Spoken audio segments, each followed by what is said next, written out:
Hello and welcome to another mini magical series with me, Joey, and today I put it to vote and you chose the Tomb King lore of Nehekhara. The Restless Dead is the lore attribute and it's only applicable when you cast another augment spell, and it allows you to regenerate D3 plus 1 wounds, and with constructs and snakes or sphinxes you can only regenerate 1 wound back because it's massively unfair otherwise. But this is really helpful. It's on par with Life Bloom, and you know, it's always good when you can regenerate something. It might help you in a combat phase, but this is only useful and can be used on Tomb Kings, so not if you're allied with someone else. The signature spell is Cursive's Incantation of the Desert Wind. It's a cast on 8+ with a range of 12 inches, and it basically means that you can move again in the magic phase, just your normal movement as Tomb Kings, because they're massively hindered in the fact that they can't march, and they've got no desire to either. They're just dead, and they move on the will of, you know, their leader. So it's helpful, but you can't charge. It's just you basically get a march over 2 phases. Another advantage of this signature spell is that because it is an augment, it allows you to still use the attribute. So, you know, if you want to get a cheeky wound back and still get to move a little bit forward, then it's always helpful to use. Jaff's Incantation of the Cursive Blades is a cast on 7+ with a range of 12 inches. Now this means that you can give a target unit in close combat Killing Blow. If that unit already has Killing Blow, it means that you can do that on a 5 instead of a 6. This is really good, very cheap, and an augment, so it allows you to use the attribute as well. Naru's Incantation of Protection is a cast on 9+ with a range of 12 inches, and it basically means you give a target unit a 5+ ward save. If you increase the casting value to 18, it's all units within 12 inches.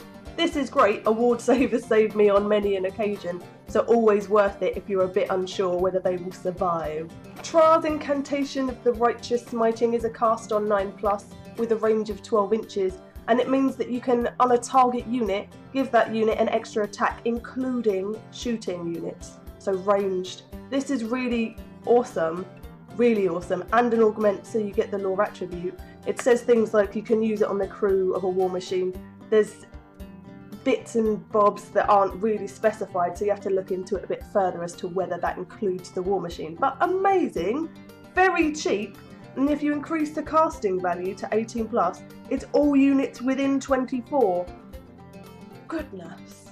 Usirian's Incantation of Vengeance is a cast on 10+, and it's a hex. So on a target unit within 18 inches, it means that you can slow them down, which is very useful for Tomb Kings. As I said, they're pretty slow. So you minus D3 movement, minimum of 1, and not only that, but when they move, any movement at all, fleeing, charging, anything, they have to take a dangerous terrain test, even on the open board.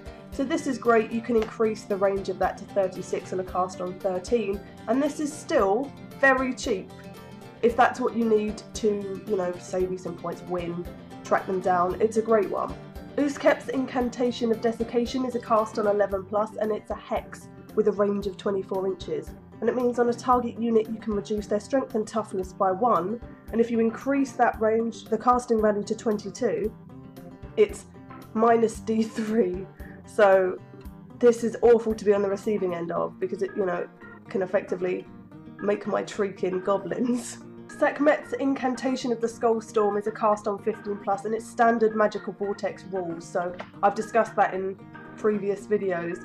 But this is strength 4, and it's not worth it, I would say. It's okay, there are better vortexes though, and it's dangerous. Even Tomb Kings are quite squishy. So, you know, if you want to take a risk and still get those hits off, get some more damage, and you know, you can use this if you really need to, it's a remain in play. But I'd say the signature is a lot more useful to you, and you know, it depends how you want to use it, but it's not the best one for a final spell, and yeah, I wouldn't personally choose it. That was fun. Yeah, I cut my hair a little bit today, but I've not cut myself an actual fringe, so don't freak out or anything. I really like the Tomb King lore, as it's fairly good. I mean, compared to mine, Athel Lauren, mine's crap. This one's quite useful in a lot of ways, and it does really focus on the army, so, you know, with the movement phase and how they're slow, it does help a lot, where I don't feel that some of the other like racial laws really do much at all.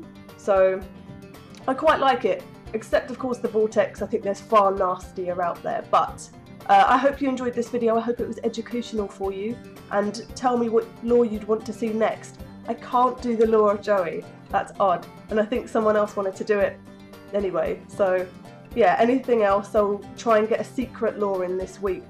And I'm sorry I didn't get this video out yesterday. If you can hear, I'm still a bit nasal.